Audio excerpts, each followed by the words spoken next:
Vamos a sumergirnos de lleno en la ortoqueratología. ¿Cómo es posible que una lente, mientras dormimos, remodele la córnea para que podamos ver perfectamente durante el día? Pues bien, en los próximos minutos vamos a desgranar el mecanismo biológico que lo hace posible, basándonos en el análisis de Jaume Pauné, un recorrido fundamental para cualquier profesional que busque dominar esta técnica. Esta va a ser nuestra hoja de ruta.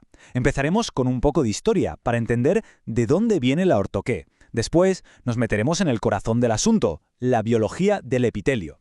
Luego analizaremos la lente, la herramienta clave, pasaremos a la práctica clínica, a la adaptación y terminaremos resolviendo algunas de las dudas más frecuentes. Bien, empecemos por el principio. Para entender de verdad la ortoqueratología actual, es fundamental echar la vista atrás y ver cómo ha evolucionado. Ha pasado de ser casi una curiosidad a convertirse en una técnica con una base científica muy sólida. Pues esto no es algo de ayer. Todo arrancó en los años 60, con esas lentes rígidas de PMMA que no eran permeables al gas. Se llevaban de día y conseguían un pequeño moldeo temporal. El gran salto, el cambio de paradigma, llegó en los 80 con materiales permeables que permitieron el uso nocturno. Pero el verdadero boom, la explosión de la técnica, vino a partir del año 2000, cuando la ciencia demostró su eficacia para el control de la miopía. Ahí se consolidó como lo que es hoy. Y aquí viene la gran pregunta. ¿Cómo funciona exactamente? Durante mucho tiempo, la idea general era que la lente simplemente aplastaba la córnea. Pero no. La respuesta real es mucho más elegante, mucho más biológica. El secreto está en una capa muy concreta, el epitelio corneal. Ahí está toda la magia.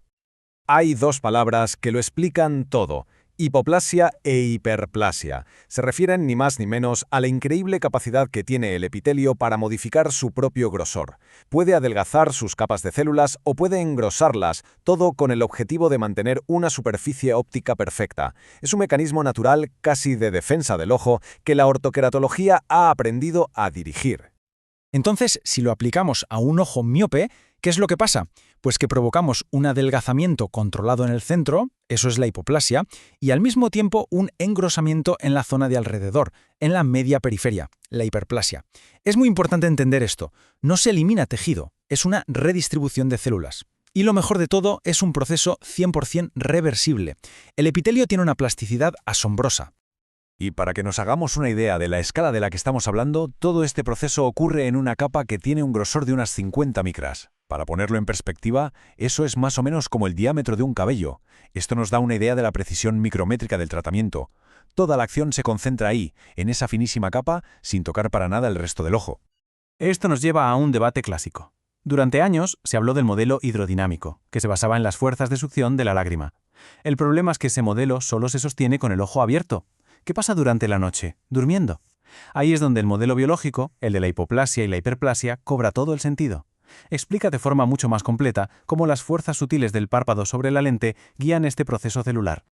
Muy bien, ya entendemos el porqué biológico. Ahora vamos a ver el cómo mecánico, porque una lente de ortoqueratología no es una lente de contacto al uso, es una auténtica herramienta de ingeniería óptica, diseñada al milímetro para provocar y guiar ese cambio epitelial que buscamos.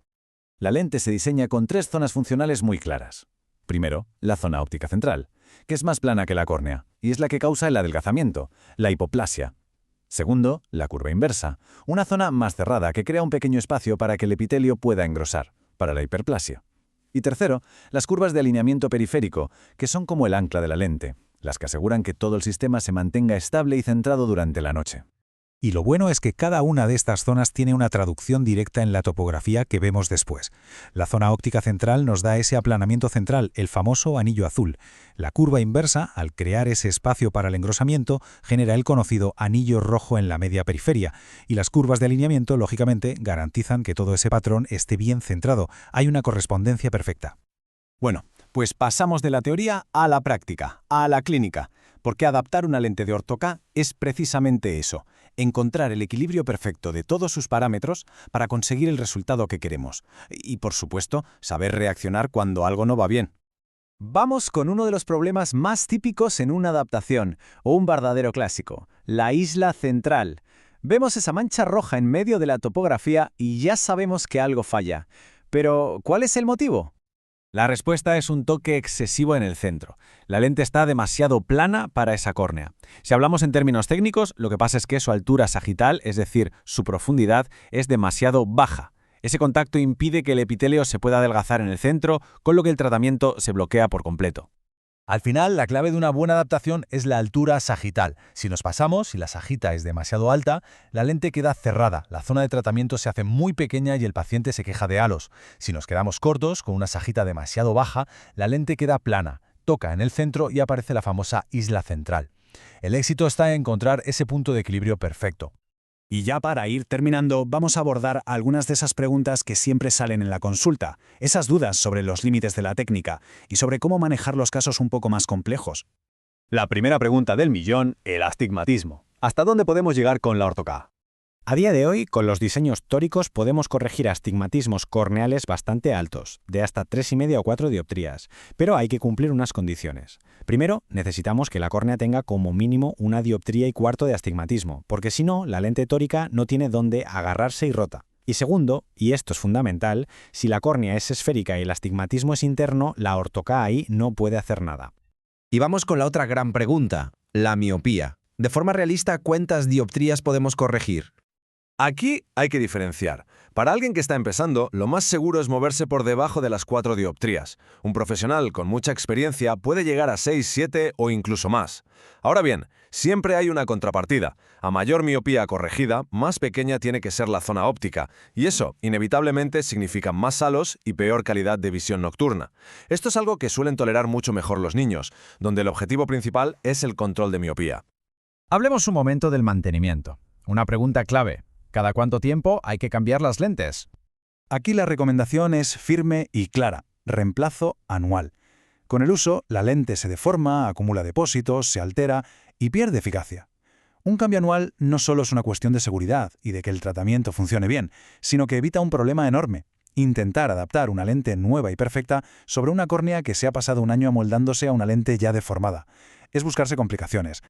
Venga, para terminar, resumamos las 4 ideas fundamentales. La primera, el motor de todo es un proceso biológico, la capacidad del epitelio para remodelarse. La segunda, la lente es una herramienta de ingeniería de precisión, con 3 zonas diseñadas para guiar ese proceso. Tercero, en la clínica, el éxito depende de encontrar la altura sagital perfecta para esa córnea. Y cuarto, se pueden tratar casos complejos, sí, pero requiere experiencia y saber gestionar las concesiones en la calidad óptica. Y cerramos con esta reflexión del ponente, porque al final, más allá de la técnica, de las topografías y de las micras, el objetivo es generar un cambio positivo en la vida de los pacientes, especialmente en el control de la miopía infantil. Es una herramienta muy potente con un propósito muy claro.